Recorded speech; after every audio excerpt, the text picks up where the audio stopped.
So I have started the recording. Good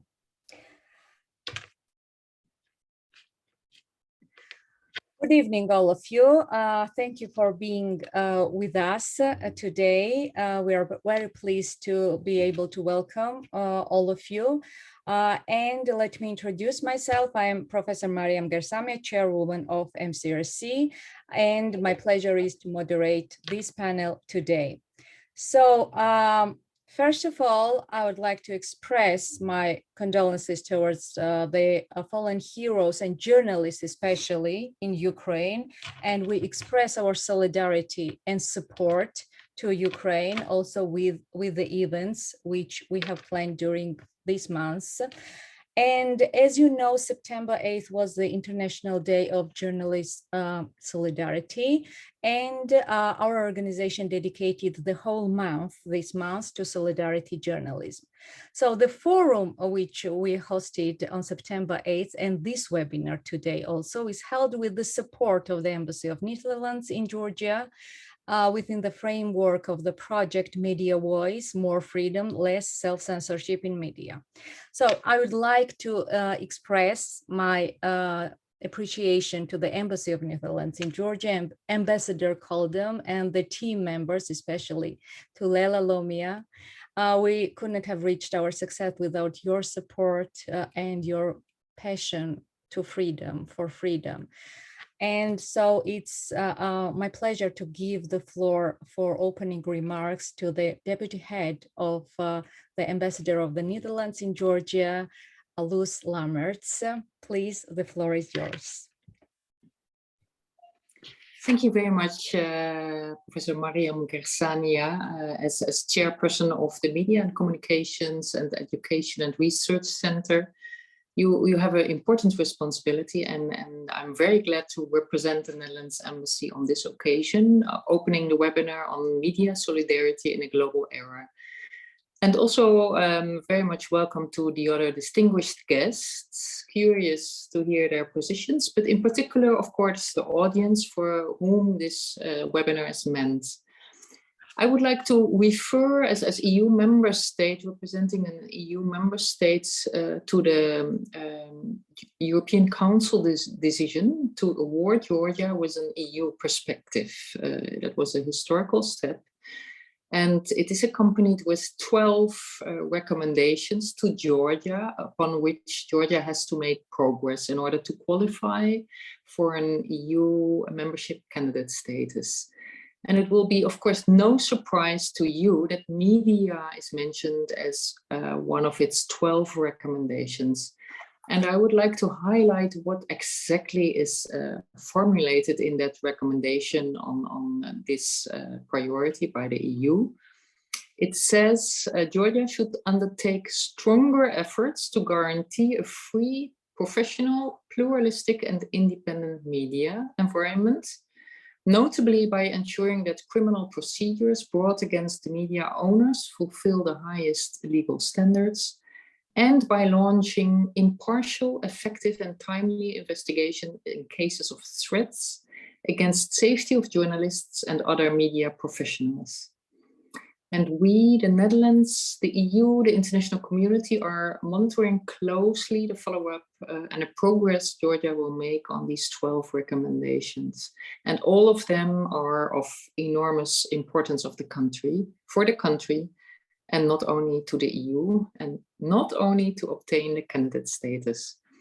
Why is free media important to the Netherlands?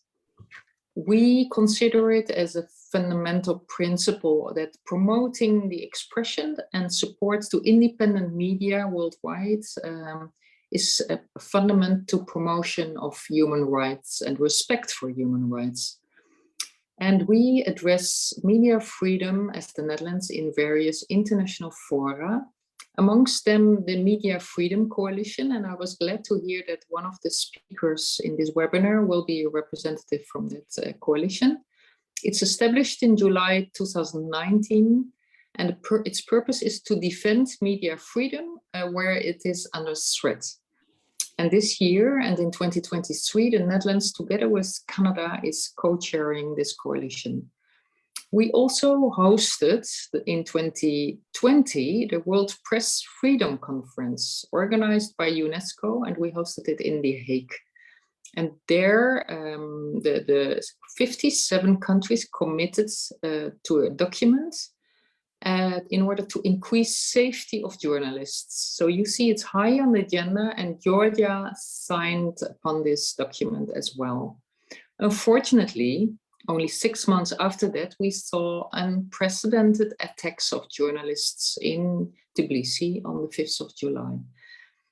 And this means it goes against this principle of safety of journalists under any condition.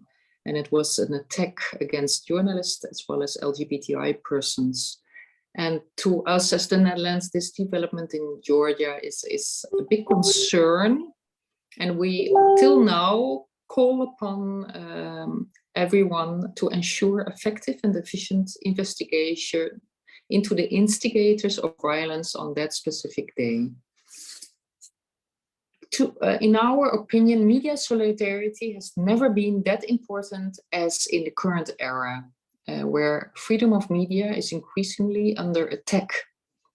And we are therefore pleased that the host of this event and our important partner, Media and Communications Education and Research Center, is the first NGO from the region that has become a member of this Media Freedom Coalition within the consultative group of civil society organizations. This is a very big accomplishment for not only for you, Mariam, Gersamia, and your team, but also for Georgia in general. So with this positive note, I would like to give you back the virtual microphone to proceed with the other speakers. Thank you. Thank you very much again for your support. I would like to thank our partners as well, Educational and Scientific Institute of International Relations at Taras Shevchenko University in Ukraine and Kiev, Media Action Nepal, and Laxman will join us shortly. He has the technical some problems of joining. He's the co-chair of Media Freedom Coalition and International Law Institute at Tbilisi State University here. And before we get started our discussion, I would like to welcome and give the floor to Dr. Anita Varma, keynote speaker at our panel. She is the author of Solidarity Journalism Initiative and professor in the School of Journalism and Media at Austin, USA, and the board member of the Society of Professional Journalists and the vice chair of Media Ethics Division and Association for Education in Journalism and Mass Communication. Dr. Anita Varma has inspired us to start and implement the project which are focused on solidarity and journalism. We have already written some studies, researches focused on solidarity, and I'm very excited to have her at our panel. And I think that this approach is it's valuable for our region, where defending of human rights should become the duty of media, and to creating supportive environment for vulnerable groups is crucial. And it shouldn't be fragmented only during the crisis, but it should be a daily routine of journalists and of civil society as well. So I give you the floor, Anita, to tell us more about solidarity journalism, why it matters to all of us right now, and why solidarity journalists also are human rights defenders. And how do you see this process and this new direction in journalism? Thank you so much. And thank you all for being here and for joining this conversation. It is truly such a pleasure to hear how solidarity journalism has been incorporated into various contexts. As many have said, the time for this has never been more crucial. So I have just a few slides to share to orient and hopefully illustrate some things I'll spend the next few minutes talking about. Let's see. Here we go.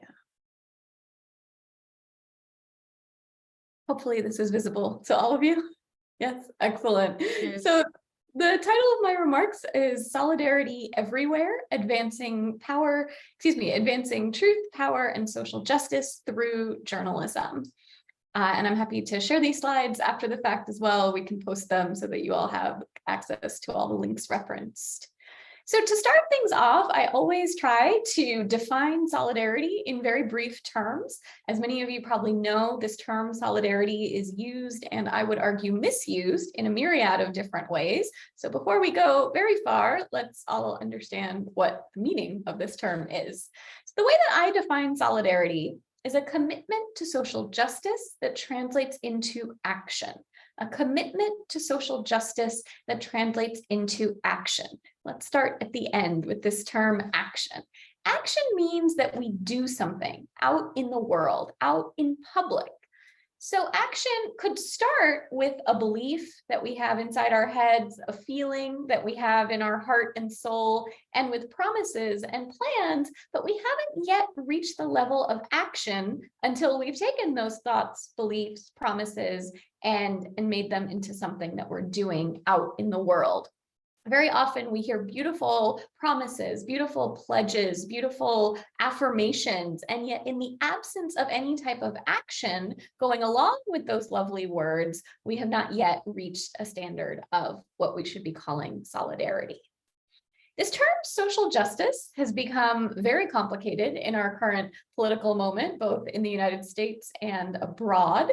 And what I mean by social justice is not anything aligned with a particular political party, although we would hope that all political parties would be concerned with social justice, not always the case.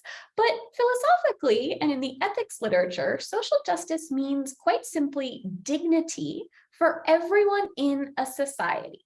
Not based on their title, not based on their degrees or their credentialing or the judgment of people in the outside world, but instead based on their inherent worth by virtue of nothing else other than being a human being.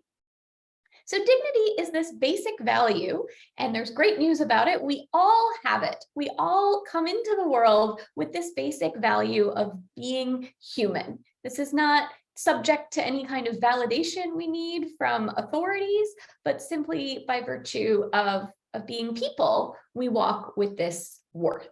But we know, of course, that institutions, societal arrangements, different groups in power may not respect everyone's basic dignity.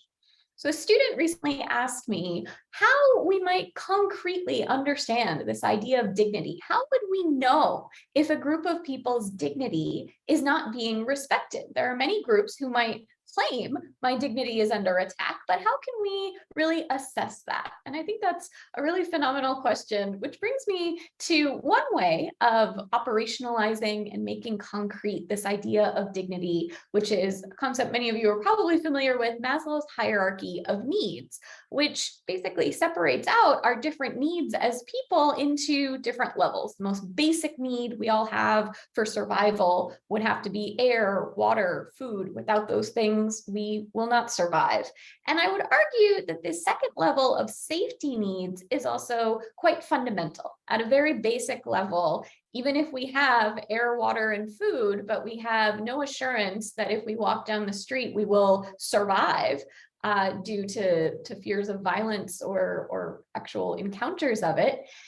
Those are all things that operate at the level of very basic dignity. So social injustice arises when a community's most basic needs are going unmet due to conditions not of their own making. This is really important because very often in all kinds of societies, I won't isolate this to the US, though it certainly comes up here, there's a narrative or a notion that people are bringing their own problems to themselves. That somehow people ought to be able to fix things for themselves if they are in the driver's seat, if they're controlling how their lived conditions are. And yet we know that in many cases, people who are experiencing injustice, people who are experiencing systematic violence, attacks, a lack of access to very fundamental things for survival, they are not choosing those conditions, right? Any of us who had a choice would not choose to live in such inhumane conditions. And so the answer to social injustice cannot be that the people experiencing it ought to make better choices, right? We would all choose to have quite fruitful lives if those decisions were all in our hands. So that's where social injustice and a concern about basic dignity takes us. So what does this have to do with journalism? I'm so glad you asked. So solidarity journalism, or solidarity reporting, is a commitment to social justice that translates into a specific kind of action, and that is the action of reporting. But as we know, unfortunately, not all reporting is particularly concerned with people's basic dignity. So what does solidarity reporting do differently? Well, first and foremost, it represents and prioritizes the perspectives, observations, and experiences of people who are subjected to social injustice. They are living in these conditions that deny their basic human needs and their basic humanity.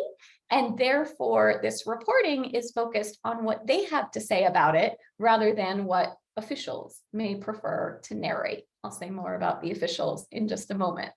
So to be clear, in solidarity reporting, we would absolutely seek to represent the humanity of people who are experiencing social injustice, but this would not be limited to exclusively their emotional responses. We've seen many extensive studies about this, about how, for example, refugees are often only heard in terms of their pain. The situation in Pakistan right now around the flooding, many times we are only hearing from people who are affected and subjected if they are weeping. But what about what they think? What about what they've seen? What about what they know by virtue of having lived through what they've lived through? Oftentimes we are not seeing much solidarity reporting in that regard. The other point to clarify is that solidarity reporting does not seek to exclude those who lack direct experience, but may have other forms of insight. As an academic, I think oftentimes academics and researchers, outside analysts can have a lot of insight to share. So they can also be included, but they are not the primary definers. Primary definers is a phrase drawn from Stuart Hall's work about who gets to set the terms, who gets to decide whether this is a problem or is it just a passing inconvenience, right? With solidarity reporting, the people who get the authority to say that are the people experiencing the issue. So ultimately, solidarity reporting means starting with the people who are living it and representing them as the experts on the issues that affect their own lives. So oftentimes the other question I receive is whether this is suggesting that journalists need to join social movements. Didn't we intend for journalists to be doing something different, doing some investigating rather than just affirming what a social movement may prefer? So there is a form of solidarity and solidarity reporting where journalists would indeed be part of formal social justice movements. But a different type of solidarity is what I think has a great deal of purchase across different forms of journalism, which looks more like this image that you see on the slide. And this is something called moral solidarity, where the journalist still stands apart from the people affected, but brings together the perspectives, observations, and experiences of people who are subjected to these conditions that violate their basic dignity in order to amplify and to offer representation of their perspectives on what is going on. When we have these long histories of people who are subjected to conditions that deny their basic humanity also being excluded from news coverage about precisely those issues, then the act of inclusion becomes an act of solidarity, right? This does not require that journalists know or agree with what their sources are saying. I often tell my students in the US, if that were a requirement of journalism, most journalists would not quote about 50% of the politicians that are speaking, right? But they still quote them in pursuit of truth about what is going on within the government. The same logic applies to solidarity reporting. In the service of truth, we may not endorse what our sources are saying, but it remains an act of solidarity to include them and to allow them to speak for themselves. So I've alluded a few times to some skepticism I have of official anchored reporting. And I wanted to say a little bit more about that. So a dominant form of reporting, and one day I hope solidarity reporting is equally dominant, but a more dominant form right now is what's called monitorial reporting. What does monitorial reporting do? Well, first and foremost, it means that journalists are trained and educated to treat the podium as an indicator of who should be listened to. Now, who is often speaking from podiums? Officials, people with very nice titles. And what will they say from those podiums? Often they'll provide official information. They may also use those podiums to amplify official misinformation. So the best of monitorial reporting has served this function of transparency. Officials are unable to keep secrets very well if journalists are in the business of exposing what they're doing and what they're saying. That's our best case scenario. The worst case scenario, which we've seen happen again and again, is that journalists somewhat blindly will go to those podiums and reaffirm and restate and re-amplify what is said there based on the person's official title without concern for whether what they're saying is true. This becomes an incredibly important and grave issue when officials are offering misinformation about people experiencing human rights abuses, about people whose dignity is at stake. When that misinformation comes to be amplified through journalism, I would like to suggest we have a severe ethical problem. So whether you agree that solidarity reporting is a remedy for this problem, perhaps we can agree that these are two different models of journalism.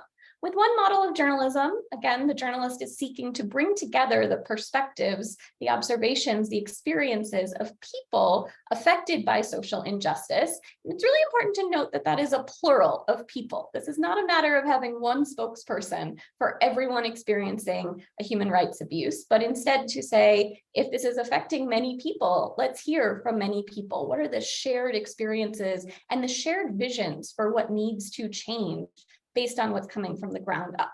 In contrast with that dominant monitorial reporting, we hear very narrowly and almost exclusively from officials, also from people with extremely high-ranked credentials, but people who may have no direct experience, direct acquaintance with the human rights abuses as they are happening. Another question that often comes up is, well, maybe there's value in shifting journalists' attention to people affected, but don't we need to hold officials accountable too? Yes, absolutely. Would not dream of anything different. We very much need officials to be held accountable. And here's how solidarity reporting can help journalists and journalism students do so. First and foremost, solidarity reporting provides a way to challenge official problem definitions. The most amazing and elegant way that officials may wish to not have to deal with certain problems is to define them in such a way that they are not happening. So we see this when some officials try to define poverty as meaning that you have fewer than this level of resources, when in fact, even if you have this higher level of resources, you are very likely living in poverty, right? That is a definition that is favorable to official interests to minimize the number of people who are counted, and yet it is very much distant from the lived realities of being in poverty. So one way that solidarity reporters, solidarity journalists would go about challenging official problem definitions is to represent grassroots efforts that are seeking to address struggles that officials may not even acknowledge. There are many cases where communities do not have sufficient food. They do not have clean water. And officials will say, sure they do. They're just fine. Well, if that were the case, why would these grassroots efforts exist to provide for that basic dignity need that is clearly, in reality, not being met? The second benefit with solidarity reporting as a form of accountability is to question official simplification. Another maneuver that officials will use is to say it's very simple, it's very cut and dry, people just need to make better decisions. And that's easy enough. That's something that they can resolve on their own.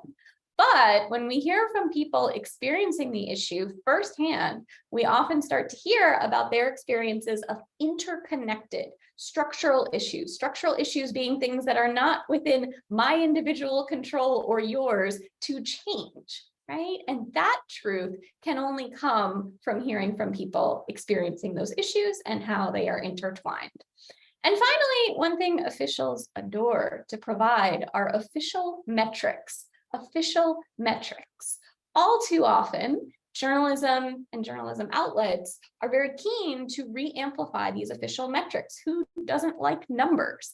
And yet the problem is that numbers do not speak for themselves, right? Numbers are not collected in the absence of politics and interests. So how can journalists, in the absence of collecting their own data, which may not always be feasible, and also a question of access, contextualize what those official metrics are? Well, in Solidarity, the answer would be to analyze the public data using marginalized people's observations, right? If this data is saying that there is a very small scale aggression in a very small corner of the world, and yet people who are living there are reporting that actually this aggression is huge, violent, and constant, then that disconnect needs to be reported in the service of truth. So here are just some things that Solidarity reporting does differently. We have a link here as well to a Solidarity reporting guide that I encourage you and invite you to use that takes you through step by step. In Solidarity reporting, our newsworthiness criteria shift from what is the most shocking, surprising thing that happened today to instead considering what are the ongoing affronts to people's basic dignity that need to be addressed. Sourcing will shift from who is the most powerful person in the room to who knows the most about this issue based on living it. People who know the most about human rights abuses may not have a title of Chief of Human Rights Experiences, right? But going to where the insights are rather than where the titles are. The interview questions, I touched on this, that instead of only asking, how do you feel? Journalists in Solidarity will also ask, what do you think? And what do you need? And journalists are already doing this, but I think developing this into a method that is used more often and used conscientiously can only help enrich the kinds of coverage that we get, because of course we know as a result of the questions that we ask, we get different types of stories. And so the frames with Solidarity stories would be very much based on the experiences and observations of people who are living the issue, and they would get priority. So occasionally we see these types of stories where someone affected by the issue appears at the very end. We've got 2,000 words from officials and 10 words from someone who was affected. What's fascinating about some of those stories is that those 10 words may contradict everything that was said before. That needs to be the story, right? In Solidarity journalism, that becomes the story. And finally, Solidarity reporting would reassess what it means for a story to do well. This idea of needing to go viral, to have millions of likes and reshares, it's very unlikely in large measure because Solidarity reporting is not dealing in sensationalism. It's not dealing in what the British monarchy is up to at this very moment and what they're wearing while doing so. And yet from an ethical perspective, it is arguably the most impactful form of journalism as it shapes public priorities and our understanding of what can be done about them.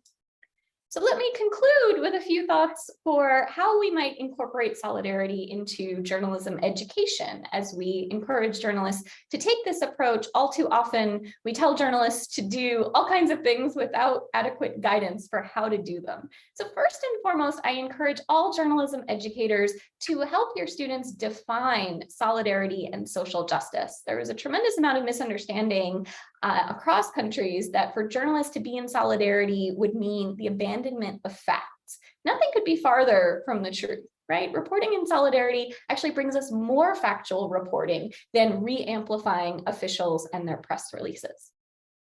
The second aspect to education on solidarity journalism is to distinguish between status quo journalism and solidarity journalism. So status quo journalism is very much in the business of upholding the current state of affairs. However things are right now, that form of journalism would seek to reflect it, and that's the end of the story. Solidarity journalism is looking to do more. In the face of human suffering, in the face of widespread abuses of basic human dignity and denial that human beings are indeed human, solidarity journalism would respond to that by saying no, right? That is very different, though, than status quo journalism that quite in a detached mode would not pass any judgment on human suffering or the absence of human suffering. Either way, there's a detachment that would be preserved in that type of journalism. So helping our students understand what type of journalism are they consuming and what type are they seeking to produce. This will take our practices in different directions. The third, as I mentioned, is to unpack our criteria for who and what is newsworthy. And if our answer is, well, it's newsworthy if my audience is interested, so I get a lot of likes on social media, let's help our students rethink that to focus on public needs. There is not a huge demand for news about human rights abuses, and yet there is an ethical obligation that we not allow these stories to fall by the wayside while celebrity news coverage takes over. Fourth is to provide guidance on inclusive sourcing and ways to assess credibility beyond the person's fancy title, right? And so a lot of that goes to understanding how people know what they know and trying to triangulate, as we say in research, so that we're not just taking one person's word for it, but hearing from multiple sources and hearing where they converge. It would have to be an astonishing coordinated disinformation campaign to hear from many different sources who don't know one another, that they magically all come to the same need if that need were not actually grounded in what they truly lack. And finally, to position journalism as an act of resistance rather than an extension of public relations or an act of stenography for officials. There are many modes and many venues in which we can see public relations and official press releases flourish. Let journalism be instead a space for truth. Thank you very much.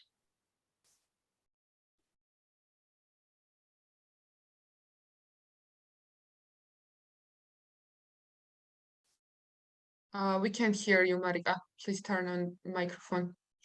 Anita, thank you, Dr. Anita, for your very interesting insights. And what you have just mentioned, we have seen once again that solidarity journalism has so many angles. How disinformation targets vulnerable groups, how it should be institutionalized. And as we see, media is informal educator. It's a lifelong learning with media. After university, after school, media educates us. So it becomes even more crucial to become a freedom fighter as a journalist and to defend the human rights. So that's why we now go to our discussion panel, and we have these very different angles and these perspectives. And I would I want to introduce Laxman Pant, co-chair of Media Freedom Coalition Consultative Network, chairperson of Media Action Nepal. He's also invited professor at Tbilisi State University, and we're very proud of that. And Laxman, here are my questions about how solidarity might be institutionalized. What are the international and local supportive instruments for that? You work for Media Freedom Coalition, and what are these instruments? How to strengthen solidarity network to protect free press worldwide and human rights? So. Thank you, Mariam. Sorry, I got into some technical troubles joining this very distinguished panel. I was listening, Professor Anita. I have been, going through some of your initiatives, some of your write-ups on solidarity journalism. I do not come from the practice on solidarity journalism as such, but since I have been working for the promotion of media freedom globally, through a network called Media Freedom Coalition Consultative Network, representing Media Action Nepal. I serve as one of the 3 co-chairs, and we are very closely working with 52 governments across the world, defending free press. So far as the international instruments and the regional or national context are concerned relating to solidarity journalism, how can we equip our journalist understanding the international human rights tool? I think solidarity journalism that mainly centers around covering the sufferings, showing solidarity towards uncovered issues, be it during the time of conflict or a post-conflict situations. Since journalists and media outlets are divided into several political lines, and they are highly influenced with the business interest as well. The issues of freedom of expression, of safety of journalists, or any international tools that any particular state is a party to, say for example that of the ICCPR or CEDAW or any other tools that very strongly advocate the rights of free press, rights of journalists, the intersectional issues within coverage of different type of content in the newsrooms. Today, at the global level, we see there comes diverse content in the newsrooms. But when there are real challenges that a particular community faces around, there is division. So that division is, somehow other way obstructing journalists, showing solidarity towards particular incidents. The examples can be taken from the recent, Russian invasion in Ukraine, and any other context that represents the, conflict situation or post-conflict situation. We here in Nepal and other part of the South Asia often see that impunity is, widespread. Impunity in the cases of crimes against journalists. The state authorities that were part of conflicting parties back, they are now part of the state system. So they say in public forums that they want to address the issue of impunity, but in practice, there are no actions taken against the perpetrators who are engaged in, in a larger context, in general, the human rights violation and specifically crimes against journalists. So if you ask me how, the media rights situation or media rights movements going across the world, there are a lot of solidarities, many countries coming together. Media Freedom Coalition is one initiative that 52 countries are together defending free press.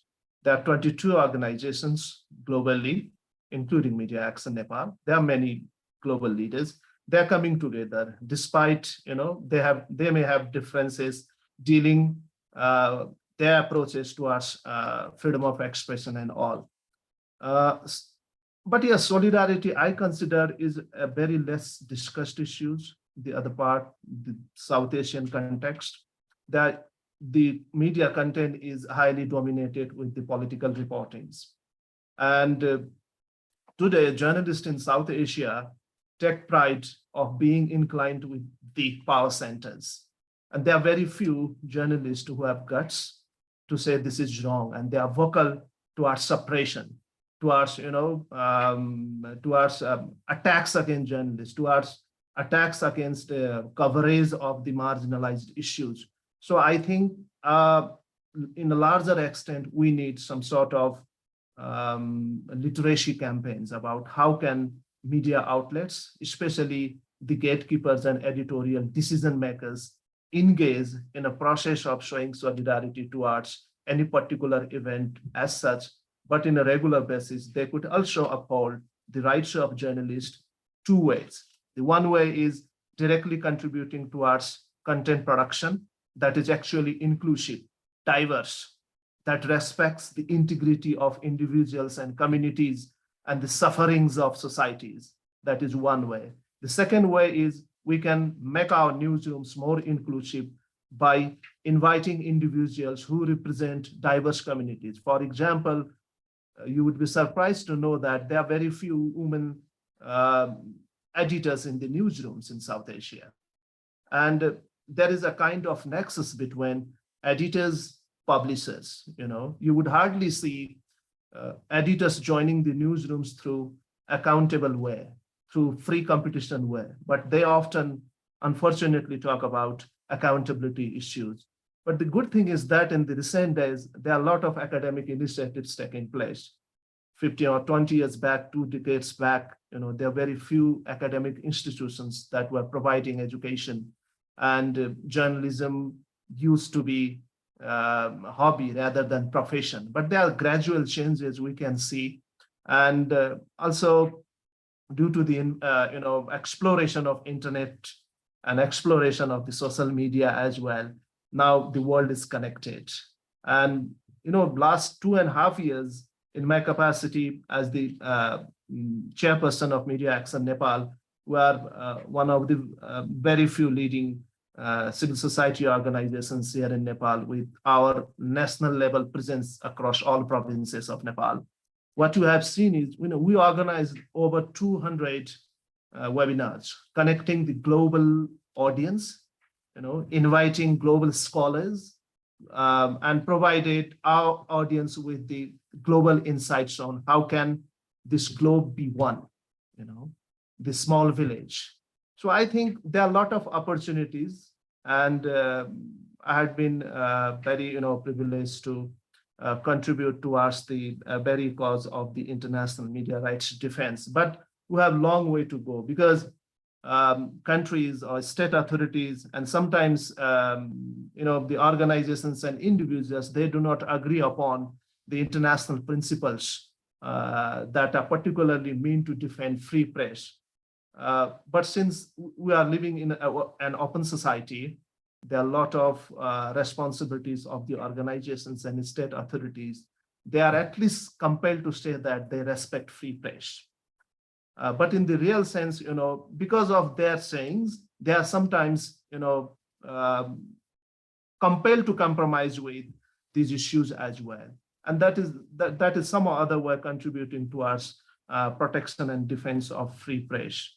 But the issue of human rights, the issue of understanding, inserting human rights approach to reporting, I think that would be a very entry point for countries in the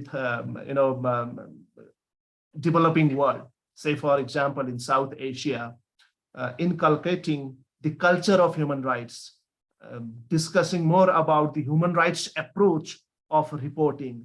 That would be best way to reach out to journalists and editors, to let them know that solidarity journalism is actually a need of the hour. I will stop here for now. Mariam? Thank you. Thank you. That's why we think that solidarity journalism is very topical to almost all regions, especially in the regions where democracy is fragile, and in young democracies where human rights are violated constantly. So, here is my question to Elena Shevchenko.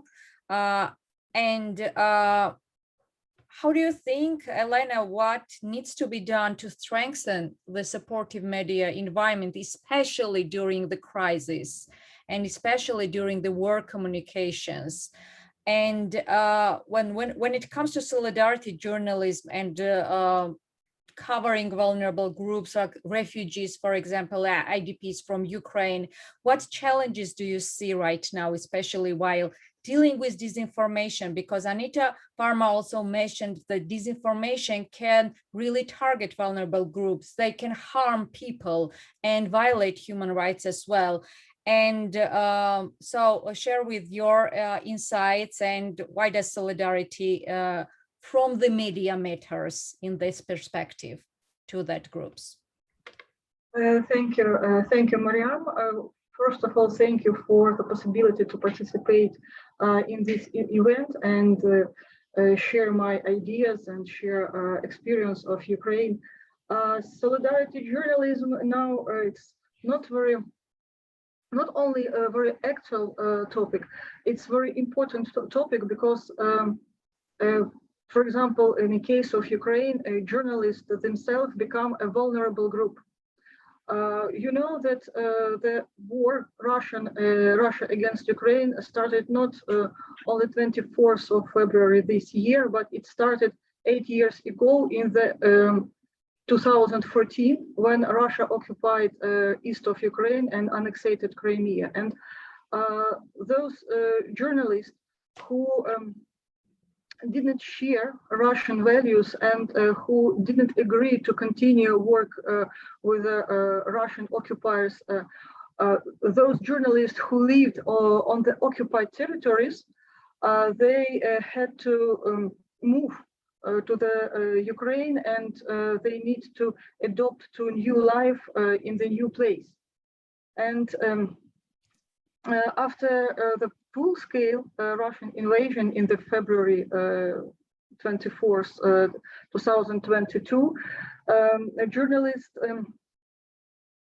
become a people who are, along with our soldiers, are staying on the front line of this war. And a couple days ago, I saw a Facebook post of the head of National Union of Journalists of Ukraine, and he wrote that for these 6 months of this war, 39 Ukrainian and foreign journalists were died during this war. I would consider solidarity of journalists in several dimensions. First, it's that what I'm talking, that journalists itself become a vulnerable group, and our National Union of Journalists of Ukraine established several months ago, established a special solidarity journalism center, which assists Ukrainian journalists to adapt to new conditions in this wartime. And another dimension of solidarity journalism in case of Ukraine, it's media content. And again, after the beginning of this full-scale invasion, our media content in Ukraine changed significantly. And this is, I think, one of the examples of solidarity journalism. What I mean changed significantly. In the first day of Russian full-scale invasion, our national traditional media joined it in a single marathon, single news, and in a Ukrainian media sphere, television, radio, official web pages, official government authorities' web pages, you have not seen or you have not found some pro-Russian content. They're quite patriotic and pro-Ukrainian, including journalist content. And as I told, I think it's one of the examples of solidarity journalism. But unfortunately, in our Ukrainian media sphere, we have pro-Russian content, and this pro-Russian content is distributed through Telegram channels, through social networks, or through personal posts of ordinary Ukrainians or some pro-Russian Ukrainians. And the case or the situation when our Ukrainian journalists have patriotic and pro-Ukrainian position, it's the result of our maybe war during this last 8 years. So let me provide you 2 very sad examples, if I have time. So during these 8 years of Russian occupation of east of Ukraine, we had some sad examples that were discussed very actively in the journalist community, in the academic community. These examples are about what you can distribute, which information is possible to distribute, and which information is prohibited to distribute.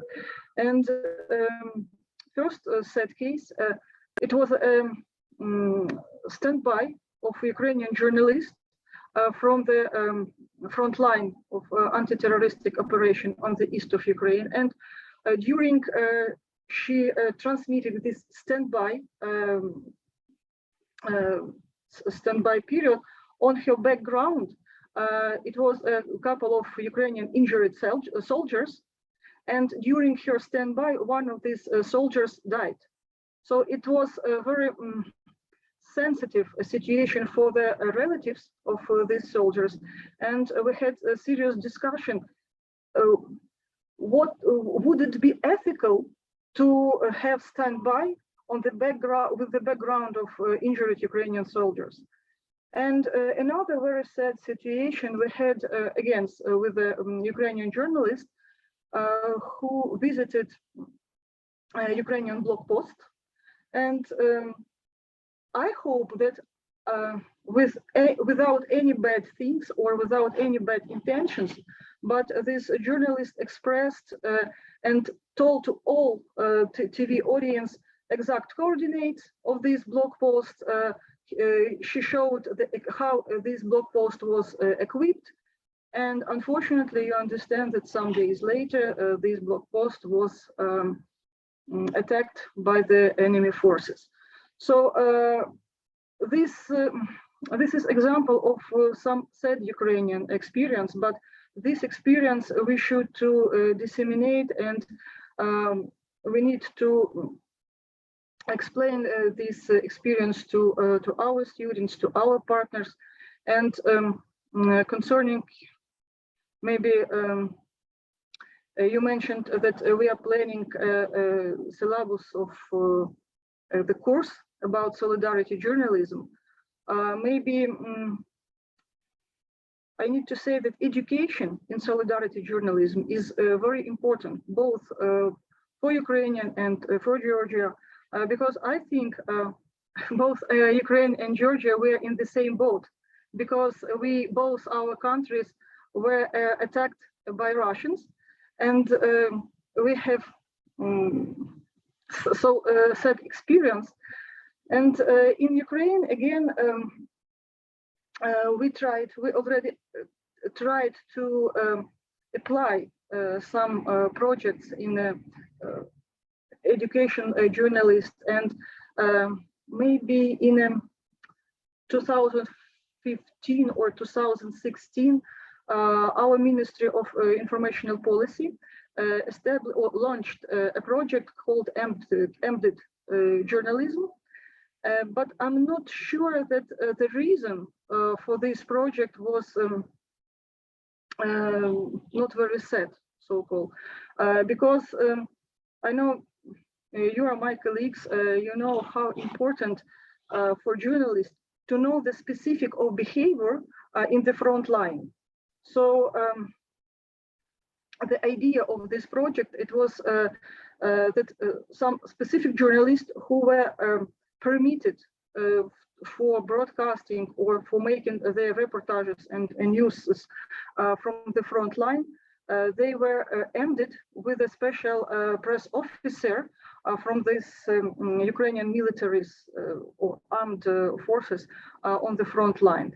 And this project lasted maybe around 1 year, and it was finished. As a result of this project, we had several reportages in Ukrainian media, in foreign media, but again, for militants, to have journalists on the front line, it's more problematic because they need to guarantee their security in the front line. And therefore, in our military institute, which is the part of Taras Shevchenko National University of Kyiv, we have launched a bachelor program for military journalism. And I think we need to implement also for them this special course for solidarity journalism. And in our master program, both in Tbilisi State University and in Institute of International Relations, I think it's necessary course for students who will, in their future life, highlights reportages from frontline, who will specialize in military journalism, in international relations, in conflict highlighting. So they need not only use their some self-control, but to know some international standards. And I like to say my favorite phrase from this solidarity journalism, that journalists and every person who disseminate information should do no harm to the target audience and to its readers or viewers. So maybe it's my final thesis for your question, Mariko. Thank you very much. Thank you very much. And indeed, the education is very important, because sometimes journalists might think that they do in a right way, they're expressing solidarity, but here when it comes to standards, here when it comes to certain skills that they need to know how to support vulnerable groups or defend the rights. And this is a knowledge which we lack that knowledge in academia when it comes to journalism education. So we all go we all try to enhance these skills. So as we try to have discussion from interdisciplinary perspective, I would like to ask Professor Irina Kurdadze, who is the international law director of the International Law Institute and our partner and the expert at our organization. Irina, it's crucial to discuss these topics: freedom of expression, freedom, human rights perspective, from the law perspective, international law perspective. And what about integrating this solidarity journalism with human rights components, which we have already discussed? What is the role of media from human rights perspective, from international law perspective? How important is that? How do you see this process? Thank you. Thank you, Mariam. So before to reply your question, I would like to express my personal solidarity towards Ukrainian people, and I'm more than sure that independent Ukraine will win very soon in this unfair war, and the entire democratic world is next to Ukrainian people. So back to your question, definitely we all agree that media plays a crucial role in the development of a democratic culture in any country, because media provide people with information, which includes the process of shaping opinions and attitudes and of making political choices. That is why the media must be free, pluralistic, and independent, and at the same time they should voluntarily accept social accountability. So according to the term media, so media refers to the accumulation of all communications outlets that share information, whether it's news, entertainment, or advertising. It includes so-called traditional media or old kind of media, such as print media, radio, broadcasting, TV, and so-called new media, also that defined as various kinds of electronic communications, such as blogs, social media, podcasts, websites, etc. And to stay relevant nowadays, many traditional media outlets have expanded into so-called new media type. But today, recently, our world currently depends on mixture of both, which means that it's the issue that when it comes to the human rights, media plays a significant role. How? in any form. First, the media can raise awareness of human rights issues, expose violation, and empower people to take action. Media can also, unfortunately, negatively impact on human rights. Just remember the Rwanda case. Whether it's making positive or negative impact, the role of media should be understood properly. So media plays crucial role in raising awareness to issues to do with human rights protection and promotion. It attracts people's attention in making them aware of their basic rights. Media protect human rights too. This campaign, radio talks, show in order to give people more clearly correct information so that they become aware of issues that do with the protecting of their own rights, and that the public becomes part of the human rights protection agenda. Simultaneously, human rights are protected by the media because it is the voice of the voiceless as a builds in a constant and preemptive communication between the authorities, governments, and the general audience, general public. Media gives the platform, it's people without the power to voice out issues that affect them, and therefore gives the space or room for public agenda to be heard in order to trigger a positive response from those in power in order to protect human rights. Other words, media allows communication between different groups of societies, and the media has the function to how transmit messages that are created by the group societies to attract the attention of a wider audience, as well as to impose views. It's in modern democratic societies, the task of the media is to inform the general public about the work of authorities and to promote different opinions, different views, foster some public debates of citizens in the society.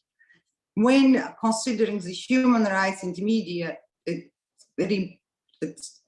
human rights itself, most closely related to the media is doubtless the right to freedom of expression. The right of freedom of expression is established in international and regional human rights law, which has proven instrumental in ensuring binding domestic and regional judgments against states seeking to violate these fundamental and touchstone rights. Freedom of expression as upheld in human rights, universal and regional binding instruments, covers the right to receive or import information, the right to decide, the right to form our own opinion, for instance, political speech, commercial speech, academic freedom, or even artistic expression, etc., etc., etc. And the scope makes clear how important this right is for individuals to pursue a self-fulfillment and dignity, a search for meaning and truth in life, and the development of our individuality. Freedom is also crucial to communities and whole societies in order to progress, to realize equality, democracy, and self-governance. Freedom of expression is important in itself and is prerequisite to the enjoyment of a whole host of other rights and freedoms. As we all know, the European Court of Human Rights has gone a long way towards providing a framework of the freedom of expression, but among them on the extent to which freedom of expression may be limited in accordance to the Article 10, Para 2. The court pointed out that the right is one of the essential foundation of democratic society, and that journalistic freedom allows the possible use of a degree of exaggeration or even provocation, even when it may offend, shock, or disturb. And under the umbrella of freedom of expression, one of important element is the right to information, or the right to know, other words. Entails that the general public should be able to participate in the free flow of information and to know what is going on their community, society, state, etc. According to different international instruments, among them International Covenant Civil and Political Rights that was already mentioned by previous speakers, the right to freedom of expression shall include freedom to seek, receive, and impart information and ideas of all kinds, regardless of frontiers. But simultaneously, we have to remember that freedom of expression is not an absolute right.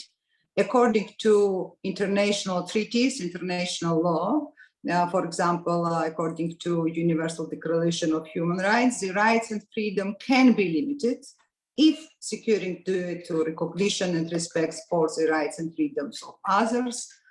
Other international covenants binding treaties such as, for example, European Convention of Human Rights, according freedom of expression, there's also states the limitation of such rights based on different elements such as formalities and conditions, restrictions and penalties that's prescribed by law, and if it's necessary in a democratic society in the interest of national security and territorial integrity and public safety. Also, while exercising freedom of expression, we should be very careful. Freedom of expression may come into conflict with other human rights. One group of such human rights are privacy rights that encompass the freedom from the interference from the privacy, family, home, and correspondence, and the right to protection from attack upon our reputation. Again, for example, the media often blamed for the violating the privacy of some celebrities by publishing their photos or any other kind of information about their private life without their consent.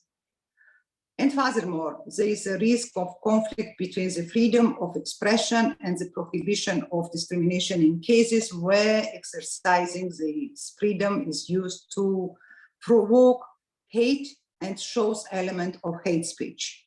Hate speech may have a bigger and more damaging impact when spread through the media, and which means that when using human rights, we have to be very careful how the rights could be used in the everyday life. To sum up, international law system, numerous organizations, among them intergovernmental organizations such as United Nations or Council of Europe or UNESCO, or other organizations, non-governmental organizations such as Alliance of Independent Press, Council of Europe, or Article 19, have developed a huge number of soft and binding regulations and law, ethical principles, and professional guidelines on reporting, which would be in compliance with the human rights standards, or furthermore, or would force stakeholders and authorities to craft such standards. Thank you so much for your attention. Thank you very much, Professor Kordadze. Here again, we see that engagement is also solidarity, right? And human rights and solidarity are so much interconnected, and rights of expression, rights of free press, it's so important for solidarity, because the challenge is also how to reach vulnerable groups, how to give them a platform. It's very easy to find government teleofficials and to have their official comments, but it's really very difficult, as Anita has mentioned during our conversations, to find the people who really need this platform and this right to be defended more. And the role of media is, of course, crucial in this regard. And thank you for your remarks. Patrick, I have a question for you. So I'm familiar with your research about solidarity. So what are the main components of solidarity, and from your perspective, and how it actually works in young democracies? Tell us more about solidarity metrics, which you have explained, described the journalist, subject, and society, these three pillars of solidarity journalism, and why it's so important. Firstly, Gamor Joba, hello. Medzalian Bednyarivar Rom Medres webinar shi Flaparokop. Thank you for inviting me to talk in this webinar today. It's my first ever one as a fellow of MCERC, so it's a special moment for me. Thank you also to the other speakers, to Professor Anita Varma, whose work in solidarity journalism in very large part informed my own research and idea into this topic, and also to Professor Irina Kurdadze and Laxman Datt Pant, who's also there. Yes, it is. And I must also, even though she's not here, I must also extend a thanks to Loes Lammerts of the Dutch Embassy in the Netherlands, in Georgia, especially because I am now talking to you from The Hague in the Netherlands. I have a PowerPoint I can show you precisely about my ideas on solidarity journalism, if I can share it. Yes. Chrome tab.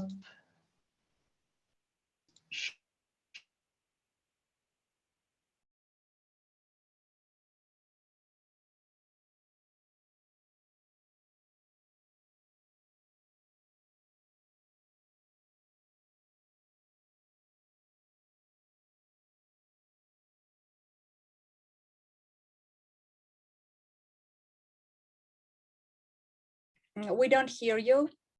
Please turn on your microphone. Yes, now I.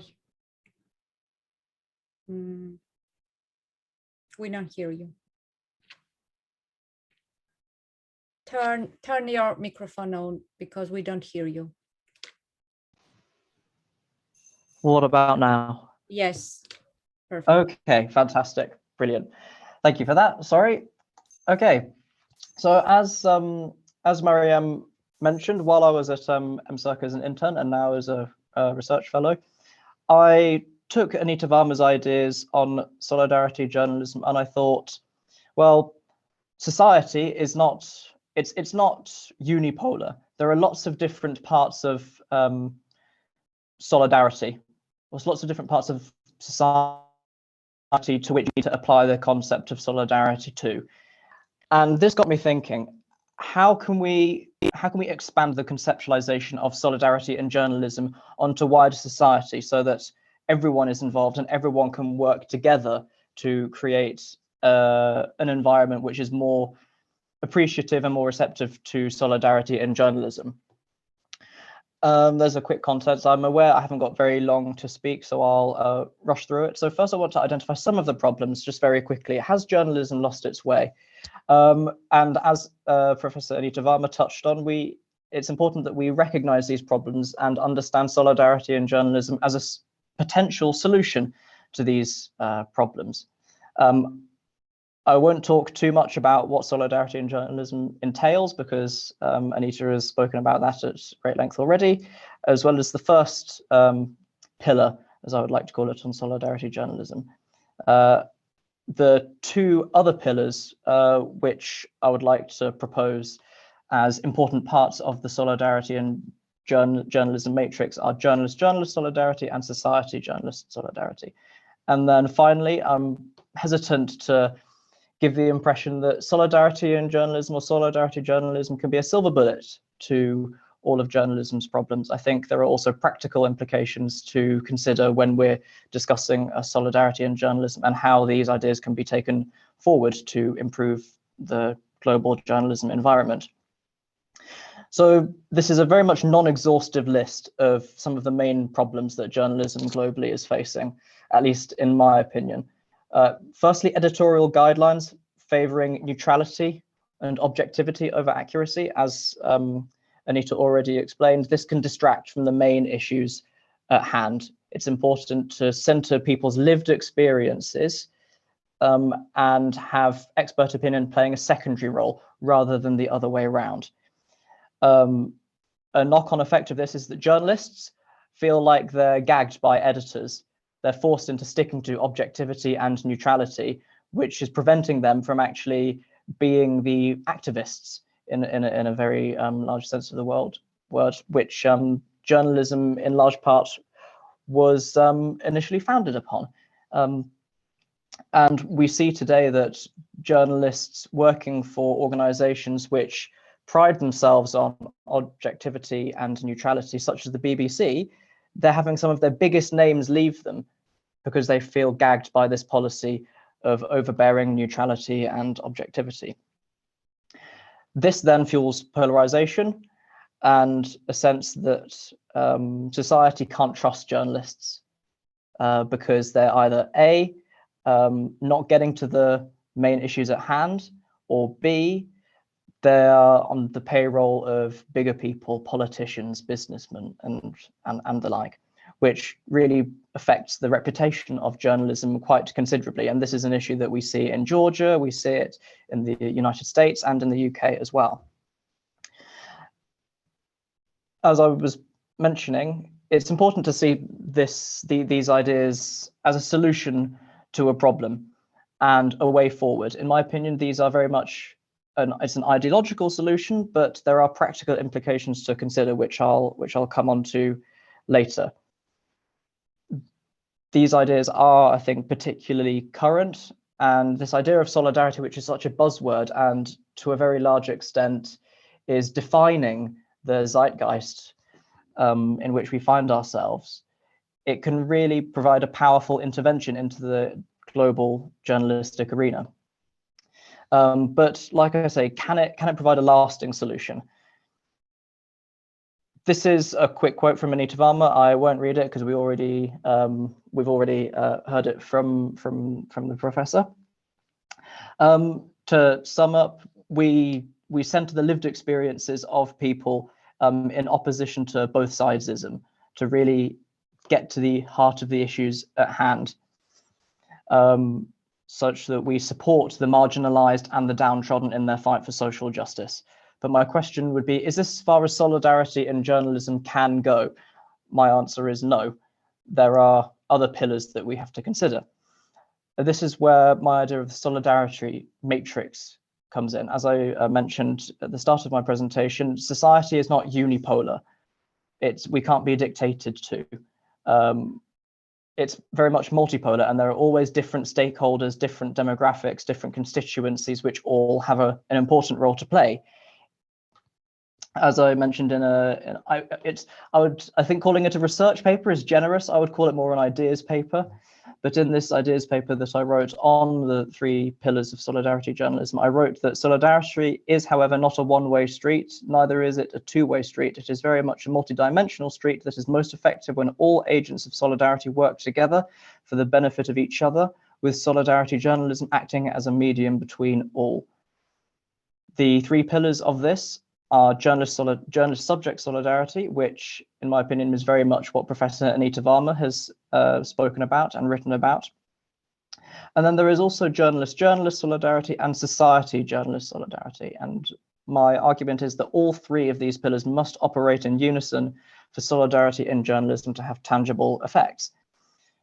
The first pillar of this is, I believe, Anita Varma's conceptualization of solidarity journalism, in which the traditional purpose of journalism entails a commitment to social justice, and this is placed at the very heart of journalists' industry. To recap very briefly, this pillar functions as an agent of empowerment for the marginalized and the downtrodden, and it operates in opposition to neutrality and objectivity that can often distract or impede getting to the heart of the real issues at hand. In this sense, this first pillar of solidarity journalism is journalists showing society that they are acting in their interests, that journalists are playing an important societal role and is acting as a voice, an amplifier, what do you call it, a megaphone, I believe, for the marginalized and the downtrodden. This is what I would say is the first pillar. The second pillar is journalist solidarity. Journalists do not work in a vacuum. It's not being a journalist myself. I still know that it's a tough, competitive dog-eat-dog business. But the future of all journalism rests on journalists' own respect for other journalists and their own industry. And by what I mean by this is that journalists should operate in solidarity with each other. They should recognize that they all have a responsibility to uphold the art and industry of journalism and to do it at the very best to their ability, and not to be tempted by the forces that might distract them from the reason why they got into this industry in the first place, which I believe for very many journalists around the world would be truth and accuracy and activism. This is, I feel, the weakest link of the solidarity matrix, because journalists, people, not only journalists, but people in general, can be corrupted, intimidated by forces more powerful than them. But this pillar of solidarity in journalism is important because it demands journalists take responsibility for the reputation of their own profession and to come down hard on those journalists who bring the profession into disrepute. I particularly think of Georgia in this case, which has such a polarized journalistic environment where seemingly quite a lot of the time journalists' activity is either it's impeded by polarization or is actively fed by polarization, where journalists and journalistic outlets will simply slag off the opposing side, instead coming together and recognizing, look, we are all journalists and we all need to get behind the first pillar of solidarity journalism, which is working in society's interest rather than our own under the payrolls of our political masters, so to speak. The third pillar is society journalist solidarity. My argument being that if journalists come together, if according to the second pillar, journalists come together and work according to the first pillar, then society will return the favor. It's essentially a quid pro quo. Humans are selfish. We're not going to do something just for the sake of it. We need something in return. And this is a very important pillar of solidarity, because it shows that if journalists become a marginalized and downtrodden group, as they are in very many countries around the world, then society, recognizing the very important function that those journalists are playing, can get behind them and support them, recognizing the massive hole that will be left in the fabric of society if these journalists are not allowed to practice their industry, their craft, without fear or favor.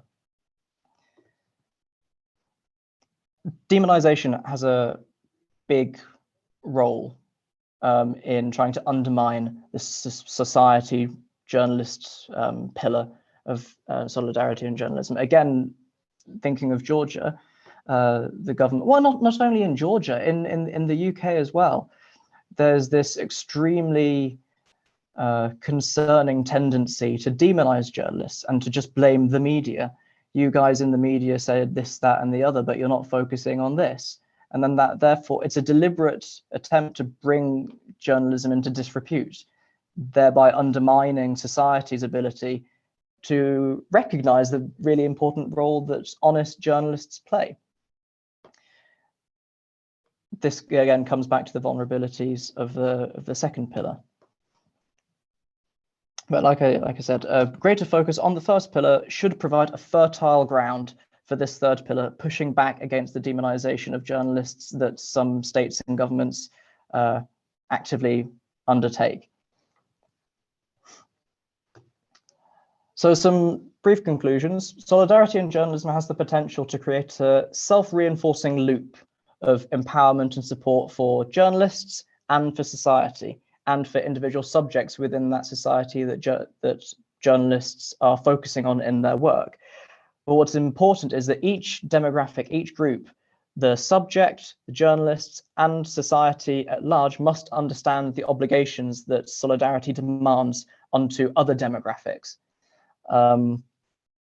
As Professor Varma has already said, this will empower and embolden minorities, the downtrodden and the marginalized, and can combat majoritarian prejudice and mis and disinformation, all in a fight for greater social justice, which originally was the founding idea, the founding engine behind journalism.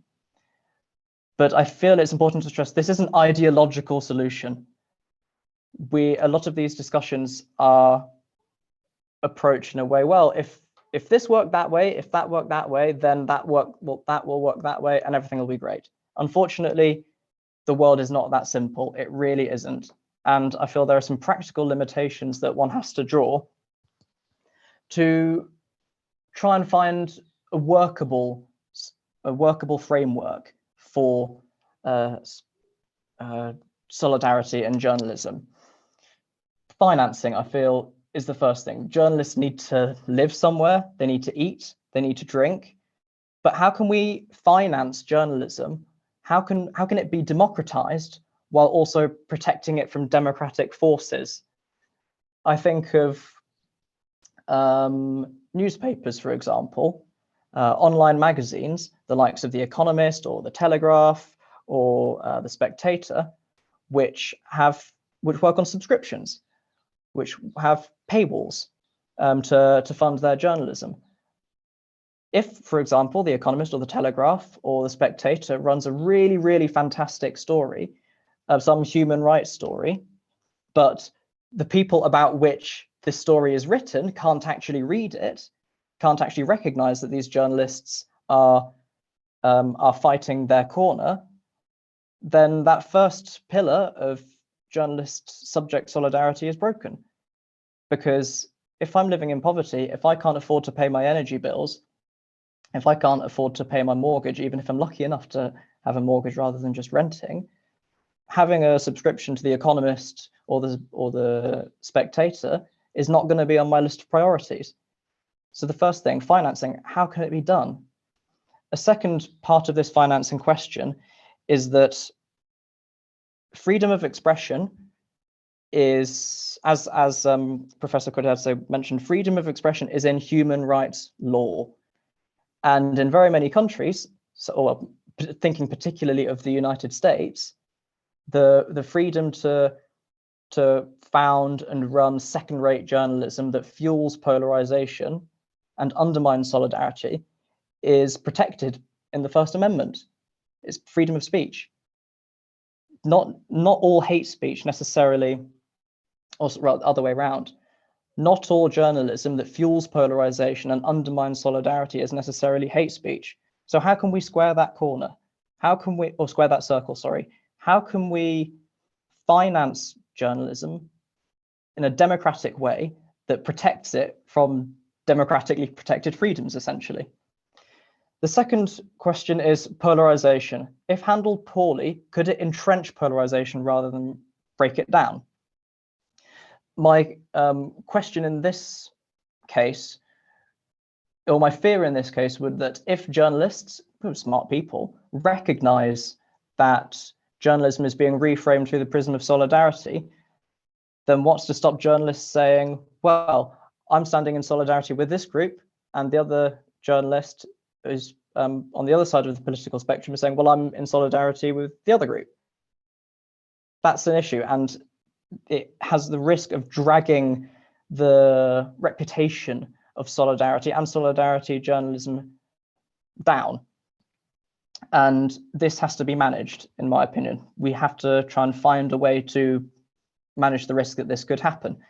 And then my final concern, which Professor Varma did touch on as well, is the reduction of expert opinion. While I think it is a very important part of solidarity in journalism, but it's very important that solidarity in journalism can play a very great role in human rights issues. Not all journalism is necessarily human rights journalism. When I was putting this presentation together, I thought of the UK politician Michael Gove, who, when speaking about Brexit a number of years ago, famously said, "I think the people of this country have had enough of experts."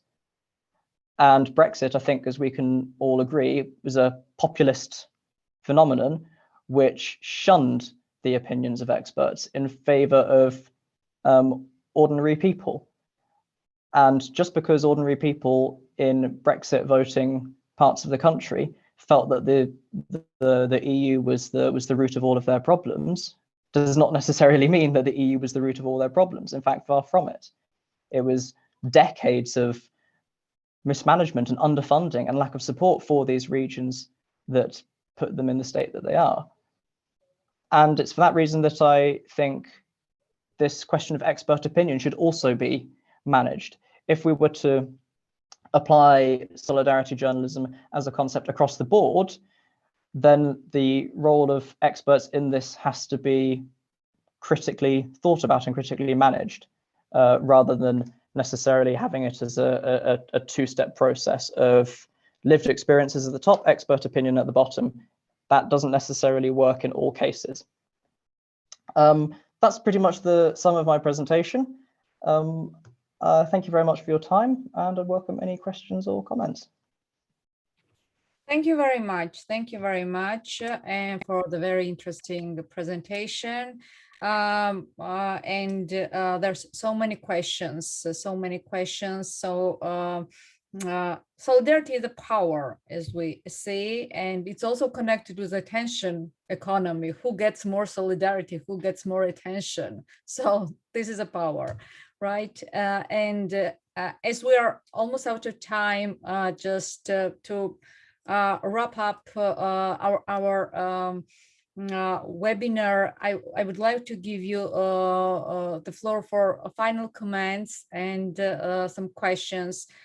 So what the main message you wish you would like to the audience to take away from today about solidarity and media? Anita, please, your final comments. I apologize.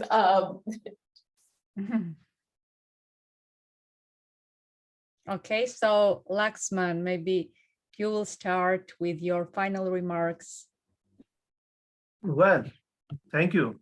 So fascinating to, listening, very interesting observations from the distinguished panel on the intersectional issues, the interconnections between organizations, the peer networks.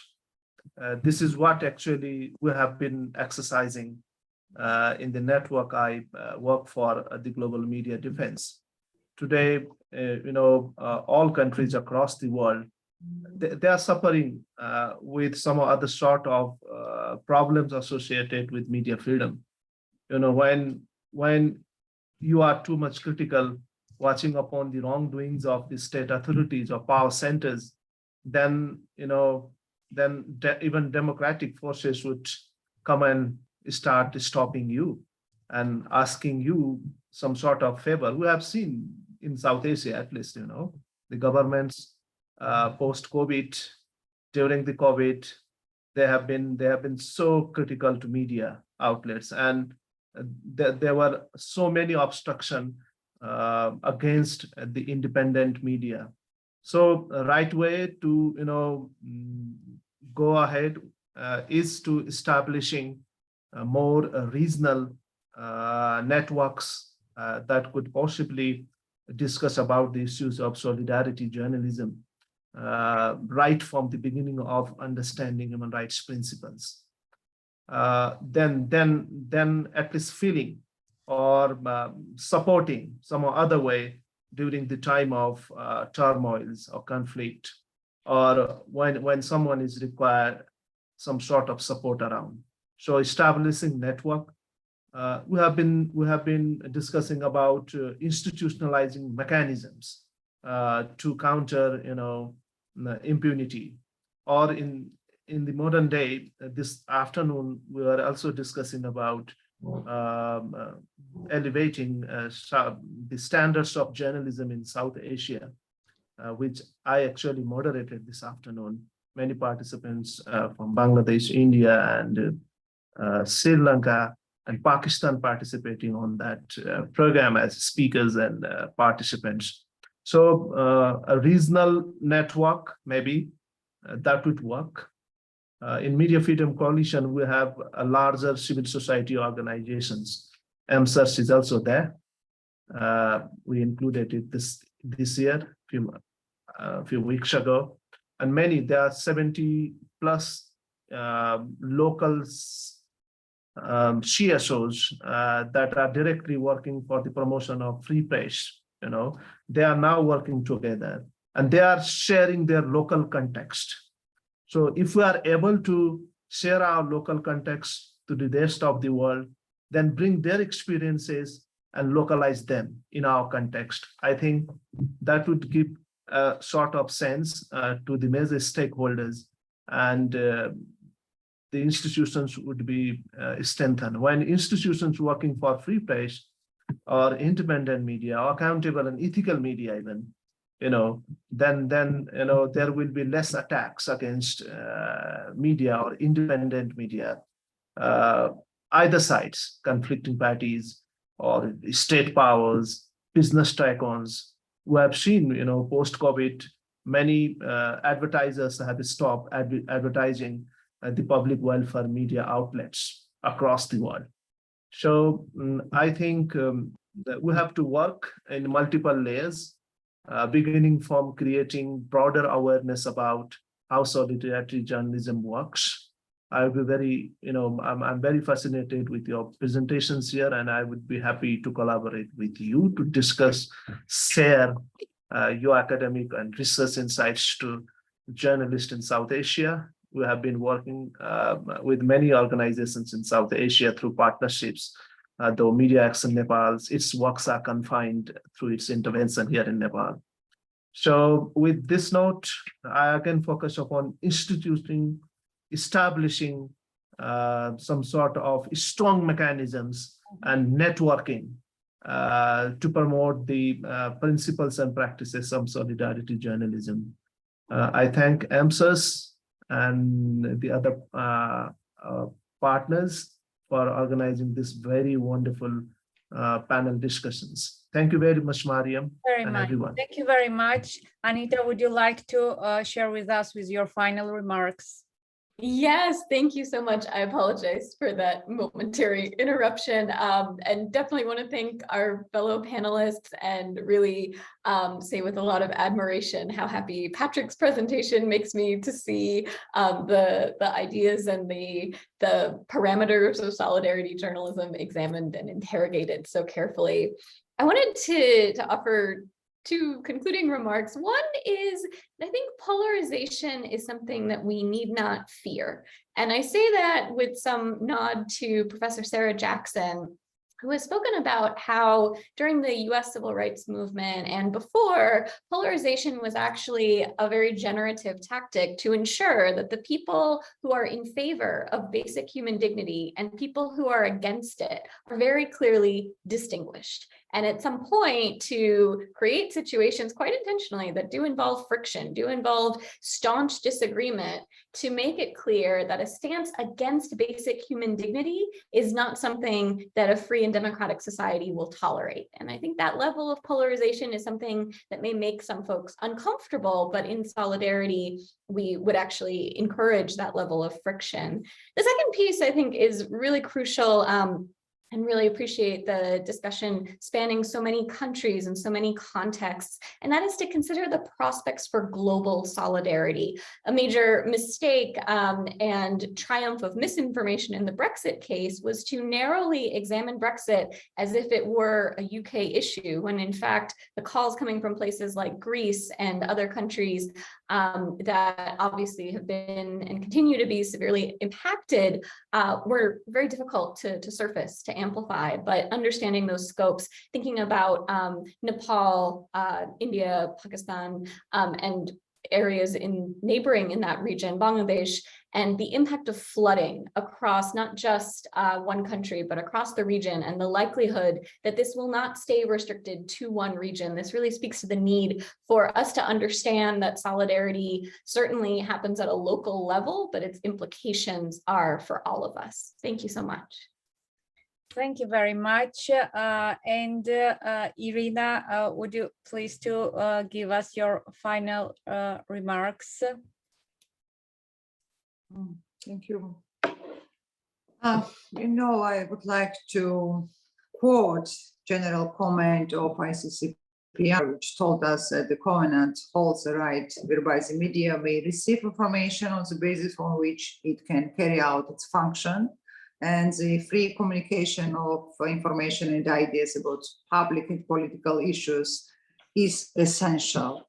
But the public can also, the public also has a corresponding rights to receive media output. But the more important is not to forget that related to all these rights and obligations, the state parties should take particular care to encourage an independent and diverse media. Without independent and diverse media, it would be impossible to build democratic and strong society. In this regard, solidarity of all groups of society is essential. Very much. Thank you very much. Olena, would you like to give us your feedback and final remarks?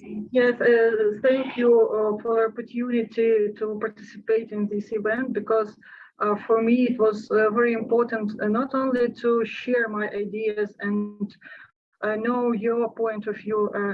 I can say that we all who participating in this event, we are all colleagues, and I think for solidarity journalism, it's very important to know Ukrainian case, and both for Georgia, for Ukraine, and for other country, it's very important to share our experience, because all of us, we share the democratic values. By the way, today is the day of International Day of Democracy, so congratulations to all of us with this date. And I think that solidarity journalism, I totally agree with the previous speakers that solidarity journalism has a very different and so-called differentiated target audiences. And it's very important to understand that it's like a prevention of some negative effects of information. And on the other hand, journalistic or media content are responsible for the formation of personal attitude and for behavior of the ordinary citizens. So I think, I think we do all our best, me and Mariam, for developing this syllabus and for developing this course for students about solidarity journalism, because it's so-called, it's a living discipline. So it's very actual, and I think we can share our experience in order to prevent some maybe some negative effects in the future. And my one more thesis, I would like to say thank you to Mariam from the bottom of my soul for the support of Ukraine and for the support of Ukrainian academics. Believe me, in this turbulent time, it's very, very important. Thank you. And thank all of you who participate in this event and who show your support of Ukraine. Thank you. Thank you very much. Thank you. Thank you for your fight and for everything you do for the whole world. Patrick, would you like to say just your final remarks in? Yes, of course. I'll keep it brief. I think we all know and we all appreciate the absolutely vital role that journalists play for us personally, for our individual societies, individual countries, and around the world. And so many of them do an absolutely sterling job in fighting for democracy, fighting for social justice, and fighting for our rights. It is under threat in very many ways, journalism around the world.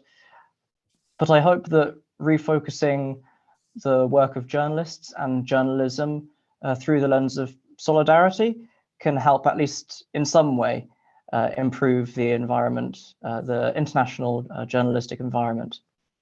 That was pretty much all I wanted to say, other than thank you again to Mariam for organizing this very interesting webinar. Thank you to the other speakers too, and Slava Ukraini. That's my thank you. First of all, again, thank you. Thank you, Anita, Laxman, Lena, Patrick, Irina, for participating and for sharing your knowledge and your experience to us. And of course, my final message to the audience. And I think the main message of solidarity right now in the world is Slava Ukraini. This is Героям слава. Героям слава. And Героям слава. Ideva Sakartvelos. Thank you. Thank you very much.